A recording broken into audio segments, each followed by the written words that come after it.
Hello everyone, good morning. Welcome to my channel Lucky కిందీపు official. మరో mini vlog అయితే మీ ముందుకు వచ్చేసాను. ఇక్కడ వచ్చేసి పల్లవి మోడల్ స్కూల్లో అండి యాన్యువల్ డే ప్రోగ్రామ్ జరిగింది. సో ఎత్తనైతే ఇదే స్కూల్లో చదువుతున్నాడు.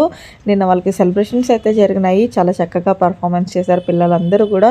చిన్న పిల్లలు కూడా చాలా క్యూట్ గా చేశారు. నిజంగా కొరియోగ్రాఫర్స్ కి హ్యాట్స్ ఆఫ్ చెప్పొచ్చు. చాలా బాగా నేర్పించారు. చాలా చక్కగా జరిగింది. దీనికి చీఫ్ గెస్ట్ కింద మనకి సుధీర్ సంద్ర గారిని అయితే ఇన్వైట్ చేశారు. ఆయన చాలా చక్కగా స్పీచ్ ఇచ్చారు. అసలు పిల్లల్ని ఎలా పెంచాలి, పిల్లల పట్ల మనం ఎట్లా ఉండాలి అనేది చాలా చక్కగా వివరించారండి. ఆ వీడియోస్ అన్నీ కూడా నేను షార్ట్ వీడియోస్ కింద అయితే పోస్ట్ చేస్తాను. ఆయన చెప్తుంటే ఇంకా కొంతసేపు చెప్తే బాగుండు అనిపించింది. అంత బాగా ఎక్స్ప్లెయిన్ చేశారు. ఇక్కడ అందరికీ కూడా వచ్చిన వాళ్ళందరికీ కూడా స్నాక్స్ అయితే ప్రొవైడ్ చేశారు. సమోసా అలానే ఫ్రూట్ జ్యూస్ కింద అయితే ప్రొవైడ్ చేశారు. చాలా చక్కగా సెలబ్రేట్ చేశారు. ఎత్తిన మేకప్ చూడండి, ఆడపిల్లలా అనిపించాడు కదా, చాలా క్యూట్ గా ఉంది. నిజంగా వీడైతే ఎక్స్ప్రెషన్స్ అవసరం అసలు. నేను వీడియోలో రేపటి వ్లాగ్లో అయితే ఇవన్నీ వచ్చేస్తాయి.